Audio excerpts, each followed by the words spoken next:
The forgotten daughter in ancient Babylon, 1700 years before Christ. Inheritance followed strict rules. Sons inherited property. Daughters received dowries when they married. The system was clear, legal, unquestionable, unless you were a daughter who refused to disappear. This is the story of a woman who fought Hammurabi's code itself, not with weapons, not with riots, but with the one thing the law couldn't ignore: evidence that she was right. Meet Belitsunu, 31 years old, unmarried. A situation that shouldn't have existed in Babylonian society. Women her age were supposed to be married with children, managing households, producing heirs. That was the system, but Belitsunu's life had followed a different path. Her father, Ibn Adad, had been a successful textile merchant. Widowed when Belitsunu was 12, he had 3 children, 2 sons and Belitsunu. The sons showed no interest in the textile business. One became a soldier, one became a priest. Both honorable, neither interested in trade.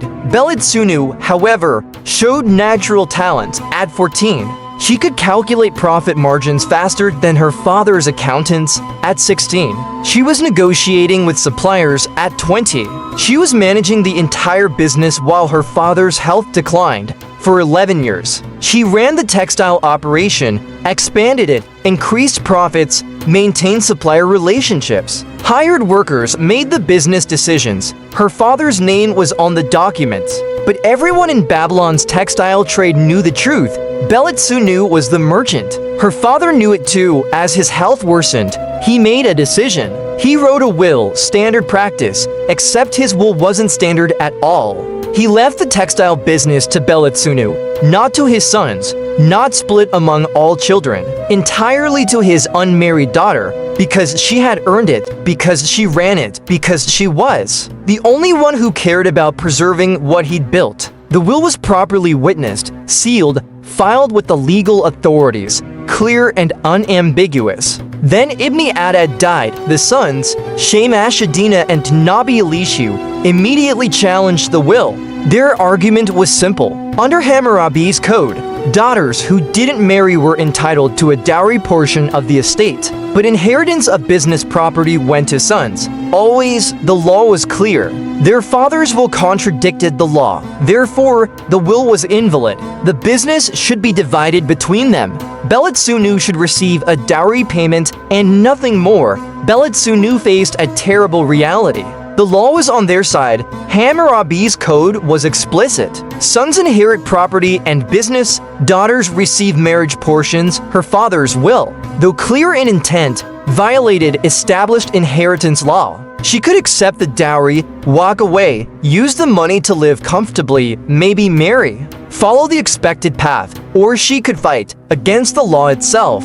She chose to fight. Her argument was unusual. She didn't claim the law was wrong. She claimed the law didn't apply to her situation because she wasn't a typical daughter. She was a business operator for 11 years. She had run the textile business, not as a daughter helping her father, but as the actual merchant. She had records, contracts signed in her name, supplier agreements, employee payments, tax records. For 11 years, the business had operated with her making decisions. The legal authorities had accepted her signature, accepted her tax payments, treated her as the merchant. If the law recognized her as the business operator for tax purposes, it couldn't suddenly declare her incompetent to inherit what she'd been running for a decade.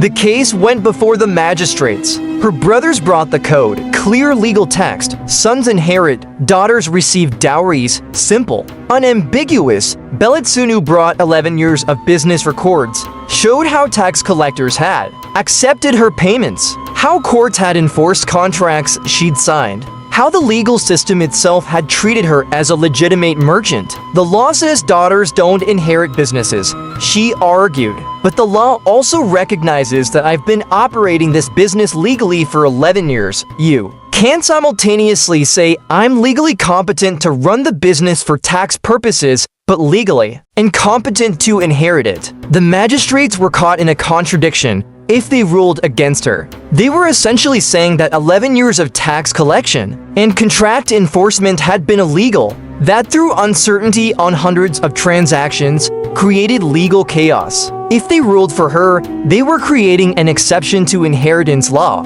potentially opening the door for other daughters to claim business inheritance. The case was elevated to higher courts, eventually reaching advisors close to Hammurabi himself. The king faced a situation his laws hadn't anticipated. A daughter who wasn't asking for special treatment, she was asking for consistency. The deliberations took months. Beletsunu's brothers were confident. The law was clear.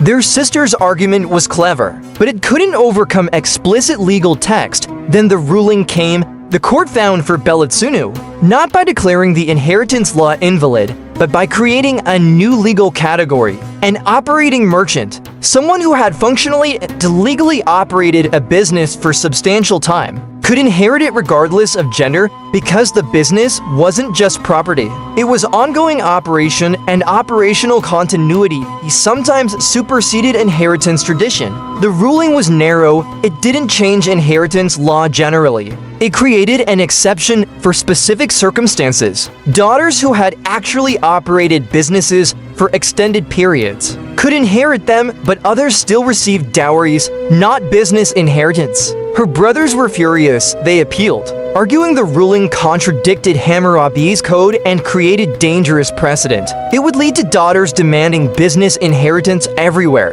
The appeals court addressed those concerns directly. This ruling applies to a narrow situation.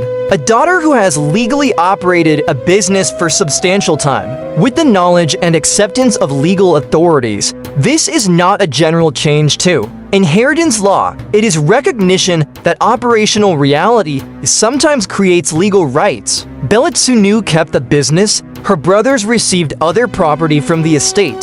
The division wasn't equal, but it was ruled legal. The precedent was established. Over the next decade, 3 other cases rose. Daughters who had operated businesses seeking to inherit them won their cases based on Beletsunu's precedent. One lost because her operational time was deemed too brief. The legal principle was clear. Extended, recognized business operation created inheritance rights regardless of gender, not as a change to the law, but as an exception when operational continuity conflicted with inheritance tradition. Beletsunu ran the textile business for another 23 years, expanded it significantly, never married, trained younger merchants, both male and female. When she died at 54, she left the business to her most capable apprentice, a young woman named Husalatum, who successfully inherited it based on the operational merchant precedent. The Beletsunu precedent had lasting impact. It established that consistent legal recognition of someone's business role created rights that could supersede traditional inheritance. It proved that Hammurabi's code, though comprehensive, wasn't flawless, that edge cases existed, that justice sometimes required exception rather than rigid application. More importantly,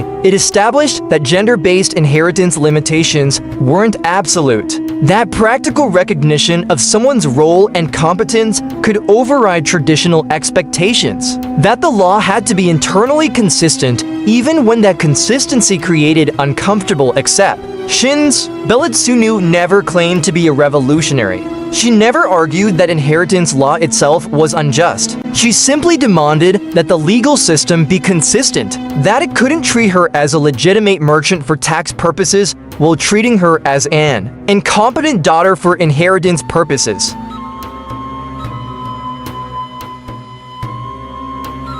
They never acknowledged that she had built most of the value they were claiming, but the textile workers remembered her differently as the merchant who had paid them fairly, who had grown the business, who had fought for the right to keep what she'd built. They testified in her favor, provided evidence of her operational control, proved she wasn't just her father's helper, but the actual business operator. Today, legal scholars study the Beletsunu precedent, one of the earliest examples of case law creating exceptions to codified inheritance rules. Evidence that even in ancient Babylon, rigid legal codes sometimes had to bend to accommodate operational reality. The forgotten daughter. Refused to be forgotten. Refused to accept that being female made her incompetent to inherit what? She'd spent 11 years building. She didn't change the law. She proved the law had to be consistent with itself.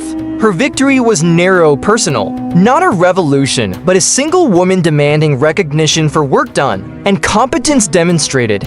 Yet that single case created a crack in absolute inheritance rules. Proved that exceptions existed, that gender-based restrictions weren't impermeable. She fought the law, and in a very specific, limited way. She won not by destroying the system, but by forcing it to acknowledge its own contradictions, by proving that sometimes the law's commitment to consistency was stronger than its commitment to tradition, the forgotten. Daughter, Silent Babylon, where ancient civilizations speak.